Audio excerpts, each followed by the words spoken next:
Halo, assalamualaikum warahmatullahi wabarakatuh. Kembali lagi bersama saya Nurul. Ya teman-teman, gimana kabarnya? Semoga kalian semua diberikan kesehatan selalu, panjang umur, dan diberikan rezeki yang lancar oleh Allah Subhanahu wa Ta'ala. Amin. Oh ya teman-teman, sesuai janji aku kemarin, aku mau ngasih tahu ya, gimana sih caranya untuk mendapatkan rezeki yang halal ya, menghasilkan uang jutaan dan kita merasakan ketenangan dan insya Allah barokah ya. Caranya yang pertama, untuk awal kita ingin berusaha ya mendapatkan rezeki yang halal itu, kita bangun dari awal dulu ya, membuat jadwal sehari-hari. Jadwal sehari-hari kita usahakan setiap hari itu kita bangunnya tuh sebelum subuh atau tahrim. Jam 4 kita harus udah bangun ya teman-teman, jam 4 subuh ya, sebelum salat subuh kita bangun, terus kita beres-beres, kita persiapan mandi dan segala macam, beres-beres rumah.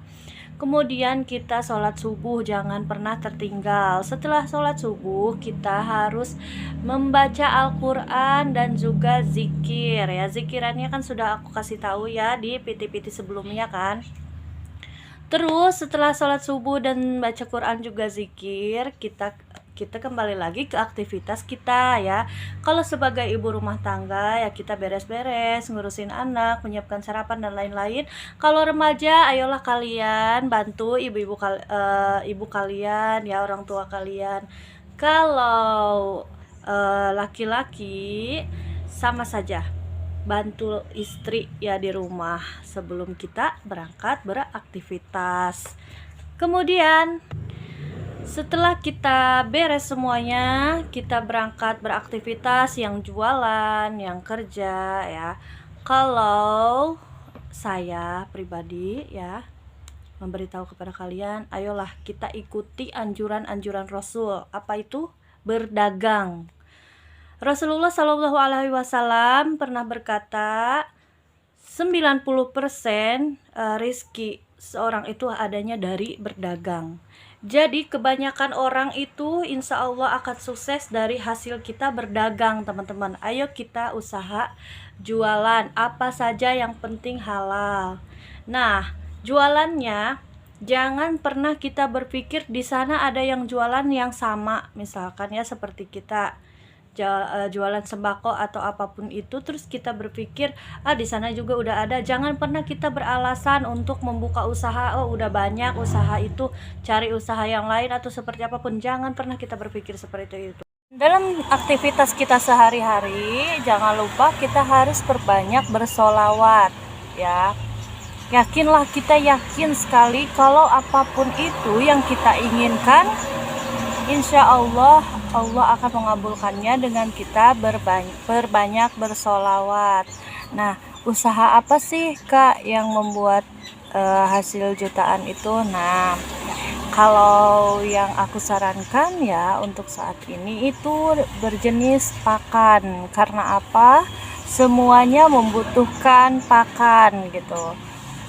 Seperti apa? Pakan yang dibutuhkan untuk ayam, untuk ikan, karena tidak akan ada warteg yang menjual ayam kalau mungkin si ayam itu tadinya ada gitu kan, dan dengan dikasih pakan.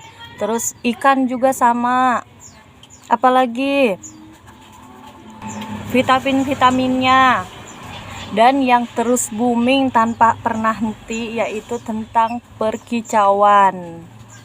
Dan nantikan adanya perkicauan itu di YouTube nanti yang baru ya, official PD King of Duck. Oke. Jika kalian ingin bergabung boleh DM ke Instagram aku ya. Tapi aku nggak ada modal Kak. Jangan dulu bicara modal, tekadkan dulu niat dan jadi itu. Ayo kita bikin jadwal sehari-hari. Bangunnya itu pertama jam 4, terus persiapan sholat subuh, kemudian beraktivitas dan perbanyak bersolawat ya. Jangan lupa ketinggalan dari sholatnya. Nah, sekarang gini loh, semua amal ibadah kita tidak akan diterima kalau tanpa sholat. As-sholatu imanuddin, sholat itu adalah tiangnya agama ya. Kita bersedekah, kita berbuat baik, kalau kita tidak sholat itu tidak sah. Jadi kalau umat muslim itu yang sangat diwajibkan itu dari sholatnya. Banyak yang bicara seperti ini, orang sholat tuh belum tentu masuk surga. Oh no. Jadi semuanya itu kita harus berpegang teguh terdahulu kepada sholat, dan sholatnya itu harus diniatkan karena Allah. Karena apa? Kalau kita diniatkan sholatnya karena Allah, insya Allah kita akan dapat hidayah dari Allah, dan kita tidak akan berpikir bahwa sholat kita itu sia-sia karena mendengar omongan-omongan atau ocehan-ocehan orang yang percuma sholat, katanya belum tentu masuk surga kalau misalkan kamu masih berakhlak jelek atau misalkan menyakiti hati orang lain. Marilah kita sempurnakan sholat kita dan niatkan dalam hati karena Allah. Supaya apa? Supaya sholat kita itu betul-betul karena Allah, dan segala perbuatan kita itu akan menjauhi dari hal-hal yang keji gitu. Emang masih banyak kah orang yang sholat tapi masih menyakiti hati orang lain? Nah, kita belum tahu sholatnya itu karena apa. Ya, mohon maaf, ada orang yang rajin sholat karena ingin kelihatan oleh orang lain bahwa dia itu rajin sholat.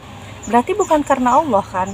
Tapi ayo kita niatkan segala sesuatu ibadah itu karena Allah, agar kita terjauhi dari hal-hal yang mungkar gitu ya. Nah, nanti kita akan lanjutkan selanjutnya di VT besok ya. Jangan lupa terus tonton YouTube aku, selalu like, komen, subscribe, dan share ya. Wassalamualaikum warahmatullahi wabarakatuh.